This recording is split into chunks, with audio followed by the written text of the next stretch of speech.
Thank you. God bless you too.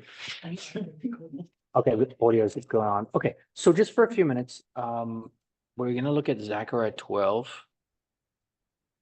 Zechariah 12, verse 10. I'm going to just think about the subject of grace, maybe from a fresh perspective, not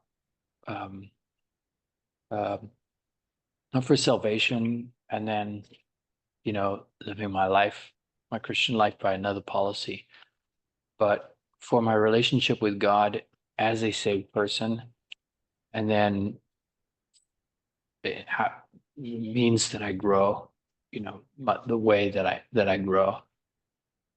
So this is actually about the return of Christ, and it's speaking to a nation that's on the verge of total destruction.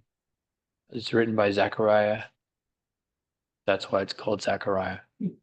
And but most of the prophets, I kind of draw like a picture of a mountain, and then like in the distance sort of another mountain just beyond. So most of them have that kind of ability to get real close, like this is what's going on in the nation right now, and then the next mountain peak a little bit further. Much of the advent of Christ is kind of double spoken, and it can switch just in one verse. It can do that, but here he's looking like way into the future, and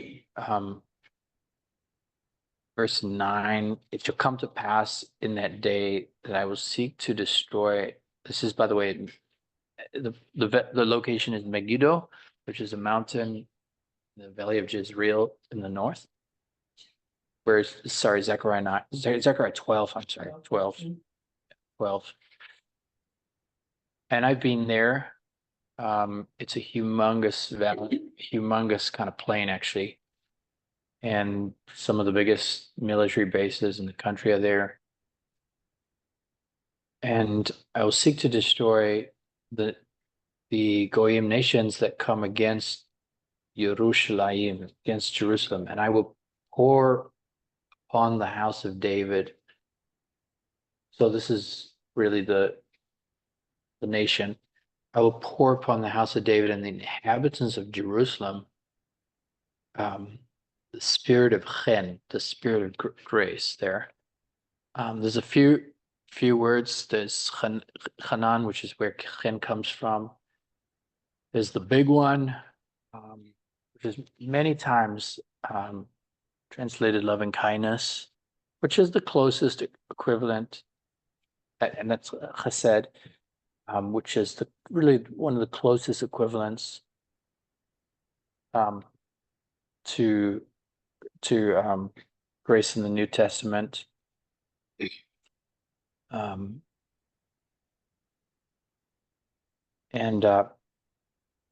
But here is Chen, and there's also there's a special, there is a close connection as well to grace in the New Testament in this word here. And I'll pour on them a spirit of grace. Why? They're going to be completely stunned. They're going to be heartbroken. They're going to be regretful. They're going to be condemned. They're going to be guilty.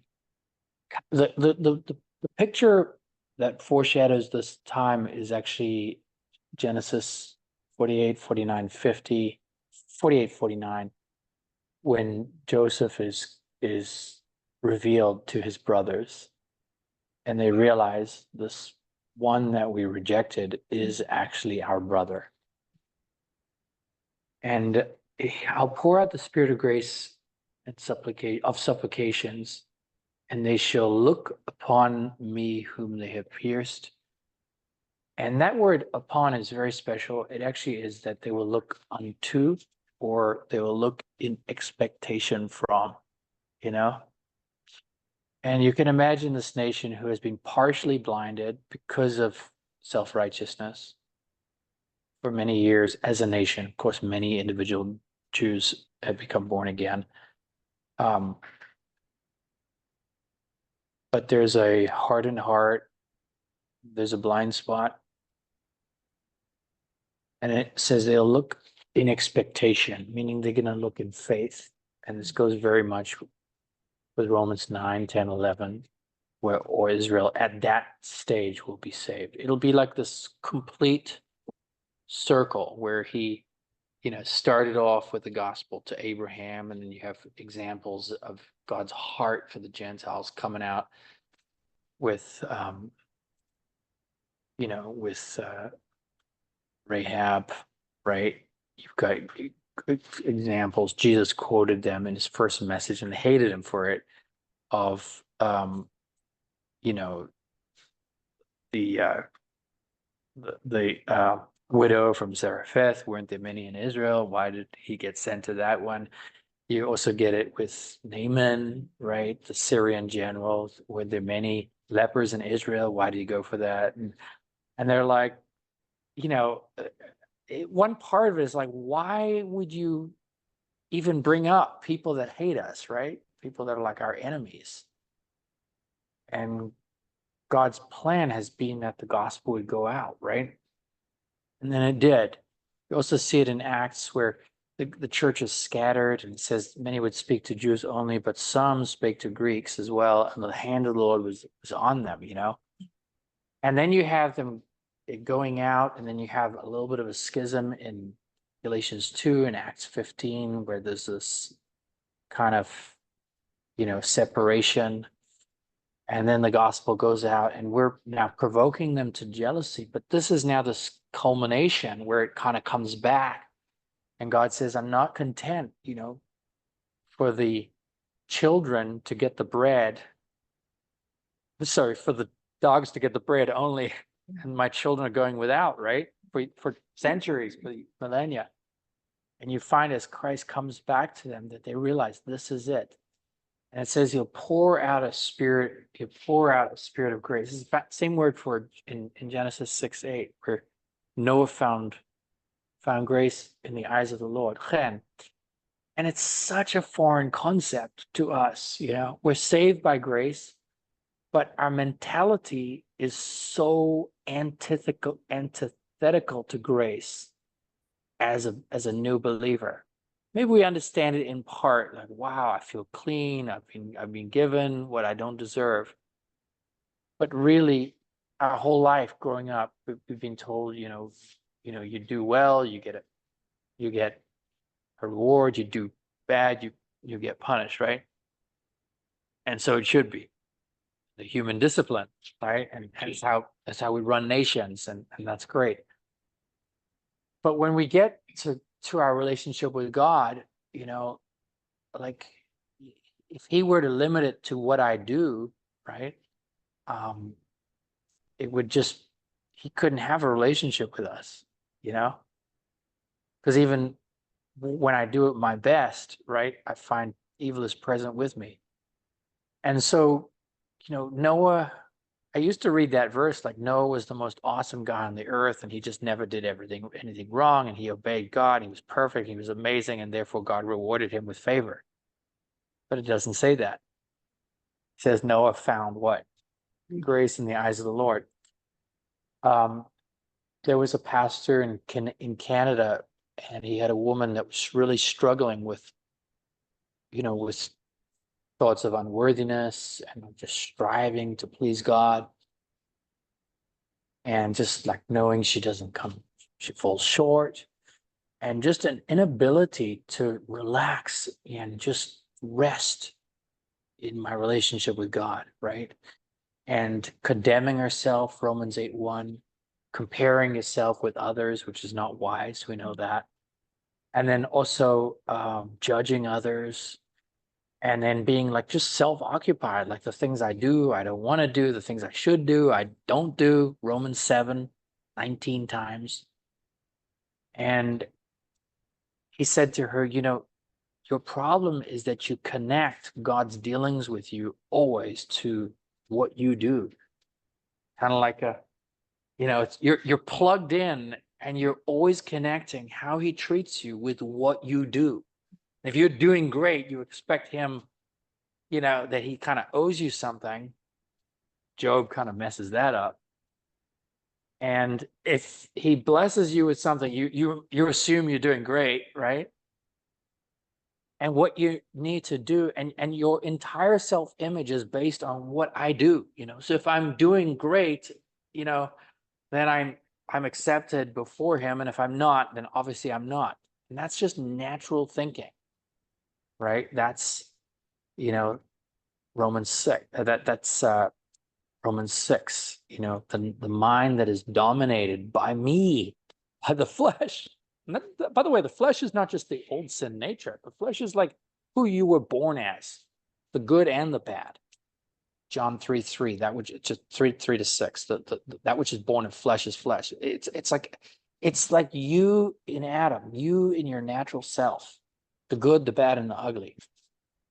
And he said to you, there needs to come a day where the cross, by application in your life, disconnects your self-image from pull the plug out of the wall. It's not connected to what you do, right?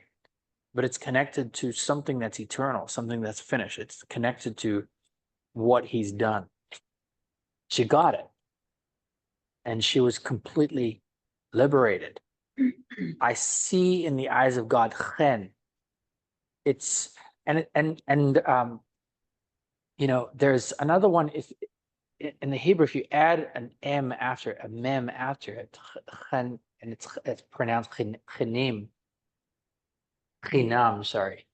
So Chen is like Chet nun, but then if you do Chet nun mem, and you add the mem, the little m after it, one letter extra, it actually speaks is very close to durion, which is like for no reason in the object. It's often translated without a cause. So there is this connection between God's grace in Chen that he's going to pour out on the inhabitants of Jerusalem when he returns, just like Joseph had to do with his brothers, And imagine he's the guilty, he's the offended party. They're the violating party, and he's coming to them and like consoling them, And this is how God is. And sometimes God blesses people and, they think I've done something. It's like, you didn't do nothing. I just gratuitously there's a beautiful verse in Romans 5 that says he justifies the ungodly. And then it says that he, let's find it for you. It's 5. It's Romans 5.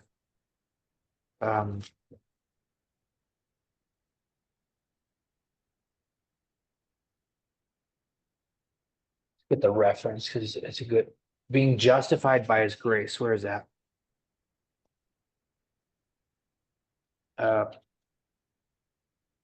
looking for durion. It's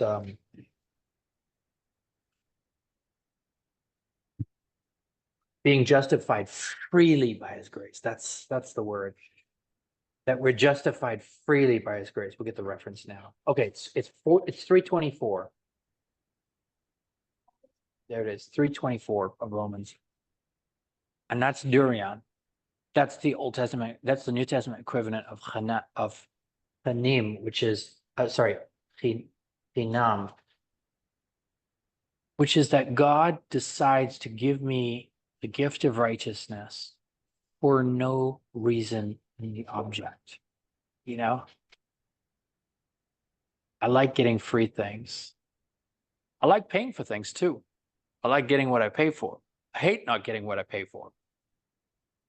But there's nothing like meeting the owner of the restaurant and he says, come in, it's on me. There's a menu for everyone else, but now there's a menu for you. And the menu is like, just forget about whatever's in the dollar sign, it's on me, right? And this is how like God is treating us. And this is how we have to look, we want to learn that God not only saves us by grace, but there's the Spirit. I don't want to despite to the Spirit of grace, right? That in my relationship with him, and in Chen, there's this idea of like a connection with God, and that I have a relationship with him that is regulated by grace. I'm not relating to you constantly based on what you do. I'm free. This is a beautiful verse in Exodus 33, where he says, I will, it's quoted in Romans 9:15, and then Exodus 33, Moses says, show me your glory. God says, you want to see like what is the most glorious thing about me? I will be gracious to whom I will be gracious. Like I can freely dispense to the most undeserved, right? I mean, it gives him great glory. You were in The Chosen. Did they do Zacchaeus yet? Didn't. They haven't done Zacchaeus. Or unless they did. I was wondering the other day if he was a what do they call those people? Like an actual midget. Yeah. Like I want short in stature, so that was. you know what I mean? Like a real midget. I don't know. Who knows? I don't want to add, but you know, and the guy's like so. It's not a coincidence that he goes to a doomed city in Canaan and just has a heart for a woman who's a prostitute and is like, this woman is gonna be in the messianic line, the royal lineage of David. I mean, this is like God shocks us with how he wants to have, and people can so limit their relationship with God to what I do. And yet God has grace, not just for salvation, Ephesians 2:8 and 9, but I have grace that I can have a relationship. You're with me, you know, and I'm gracious. And this is my glory. I will be gracious to whom, you know, I will be gracious. And I think sometimes we, you know, Kim said the other day when she just first started hearing the Bible from a grace perspective, it suddenly just hit her one day, the simple truth that maybe you hear it, but like God really is kind. As when I get right inside into his heart of hearts, he's kind. He's the one he's not restricting the relationship to what I do. If thou would mark iniquities, where's that? 103? Psalm 103. If thou would work iniquities, like who could stand, right? He has not treated it. That's a beautiful one. I think that's 103. Let's get it quickly. I'm so glad we're recording this. If thou would, he has not, 103:8, he's merciful, gracious. So it doesn't, of course he cares about when I'm doing wrong because it's hindering fellowship, right? And of course he's truth, right?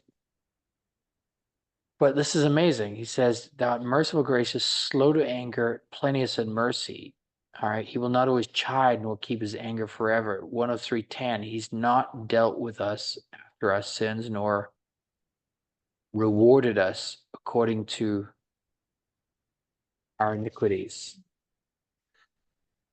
Heaven is as high above the earth, so is his mercy towards them that fear him. As far as the east is to the debt is paid so sufficiently in 1930 of John that I'm literally able to isolate you from your sins. I can't do that. We always connect people to what they do. It's the first thing we ask when we meet someone. What do you do? Hey, what do you do? So I can put him on the totem pole, evaluate him based on what he does. And then I bring that into God. And God, someone said something great last night. What was it? Daniel. Aaron, I haven't studied this out, so if it's wrong, don't stone me. But this is what he said. He said every mention of him from a third party was always calling him Belteshazzar. Every mention of himself was always Daniel. Right? He just was like, I'm rejecting your evaluations of me. Paul said, it's a little thing that I'm judged by you. By the way, sometimes it's a good thing to say, you know, like, I'm probably worse than you actually. You're accusing me of. If we really want to examine my flesh, I'm a heck of a lot worse, you know. But I judge not my own self. That's what he said, 2 Corinthians. Because God is disconnected, Romans 7, he's disconnected who I am from what I do. Is what I do important? Of course it is. Does it have effects? Of course it is. Does it affect my rewards at the Bema seat? Romans 14, 2 Corinthians 5, of course it does. Does it affect others in my testing? Of course it is. But I don't think I want to balance this right now. I want to say this, that my relationship with him is not connected to what I do. It's absolutely connected to what he's done and who he is. And the sooner I see it, the more that connection can be, grace doesn't give me a license to sin. Grace strengthens my vertical. It strengthens my connection with him experientially, right? And this is like God begins the relationship. He reconnects his relationship with Israel at his second coming by pouring on grace. What you've done has been dealt with. And I can't demand it. You know, Moses is doing awesome. He repents of misrepresenting God before the people, and then he brings a request before God. And that word request actually in Deuteronomy is this same word for Hanan. It's like in a different form, but he says, can I have like this favor of going into the promised land? And God's like, no, you're doing great. But the answer is no. Case in point is Job, right? Like I cannot be controlled. I'm sanctified. You know, Kadesh, I'm not your push button. I'm Miyaka, right? I can't be compared. Take off your shoes. Are you for me or against me? Are you in my program or against my program? Because like I'm on a whole, take off your shoes. I'm the captain, you know? And then the last thing of Chen is, which is great, one of the words for grace, is there's grace for my relationship. And then also right in that word in the original is another amazing aspect. And that is that this grace gives me like a new lease on life. There's grace to grow. It gives me something can start to germinate and sprout and kind of spread. And you know that from like when you give people like a little bit of space to grow, they actually grow better. You know, when the pressure's on, you know, and you're constantly getting them to look at themselves, measure themselves, you know, like that is not a good environment for growth, you know.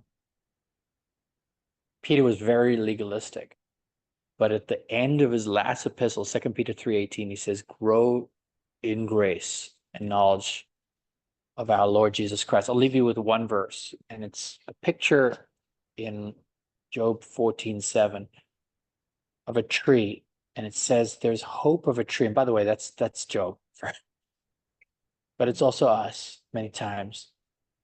And it says there's hope of a tree if it be cut down. And we meet people like that all the time, people in the world, but we also meet believers like that who've been stunted by legalism.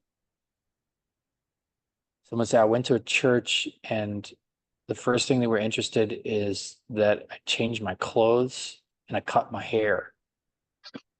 Or we accept them, great, you know, come just as you are, but after like 4 weeks, we're like, okay, you know, like we're running out of grace, you know. And again, I'm not saying we don't deal with sins, but we deal with it doctrinally. I go to my brother alone with a spirit of meekness, with Chen. Like, this is not who you are. What you're doing, this is who you are. And Job is like cut down. And many people are bruised reeds and smoking flax. And it says there's hope of a tree if it be cut down, that it will live again. This is what grace does. It gives people like something new. Like even I don't care if it was something I did yesterday. What you did, you know, is not related to your relationship. It's not how God is dealing with you. And it says at the scent of water that it will live again. And the picture is this thing's totally hacked to pieces, you know, and it's like it's dead, it's gone. My sister had an olive tree in London, and like olive trees don't grow well in London. She had like nursed this thing, and then her like Labrador just came outside and started digging, and then it just decided like that this olive tree was its toy, and it just ripped the whole thing out of the ground. And she was like heartbroken. It was like years of growth, and things like destroyed. And she was like, "Oh, well, let's try again. You know, like stick it in the ground. It's probably not going to live." At the scent of water, this tree that's cut down, the thing just start. We found that in Livingston, right? I went to the tree where they buried David Livingstone's heart in Chitambo, Zambia. And I'm like, is this the tree? This is where his heart was buried? And they were like, yeah, they planted a tree. And then the whole thing like died. But they got like a little branch from it and kind of just, and the thing sprouted, and this now they got this huge tree, you know? And so many people are like written off. If we were writing the Bible, we would write off David, we would write off Solomon, we would write off like so they wrote off Saul. You know, we would write off most of the people in the Bible. But grace not only is for my personal relationship, but it's for my ability to grow into a servant of God, to grow to be, you know, really a faithful. There's no man of God in the Bible that didn't grow through a process of grace in time. Some were faster, some were slower. Moses had the 80-year route, the backside of the, you know, the wilderness. But every one of them would have to say, you know, David said it, your gentleness made me great. Like you gave me chen, you gave me what I didn't deserve. I blew it big time with Bathsheba. I blew it big time with Uriah. Oh my gosh. But your gentleness made me great. You gave me what I didn't deserve. You were gentle with me. And he was cut down probably for about 10 months. My gosh. Uh, uh, Abraham, it was how many years? Age 86 to 99? 13 years of no record. And God's like great, and this is Zephaniah 3:17. He's waiting. Sorry, is it 30:18 of Isaiah? He's waiting to be. God will wait. Like you're locked in your concept of me, you know. I knew you to be a austere, hard taskmaster. All right, great. You know, you're like absorbed with what you've done, and Ishmael's there. Is the product of the flesh. What you've done is right in front of your face, and there's the evidence of it. And carnal believers are like too quick to bring it up. And by the way, God gets no glory from just glorifying the flesh, you know, magnifying like what I did. And Ishmael's growing up, and he's like 13 years old. And there's no record of really much relationship or conversation.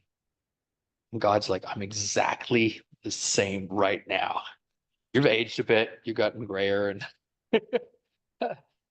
and God's like, my plan has nothing to do with what you have done or doing or will do in the future.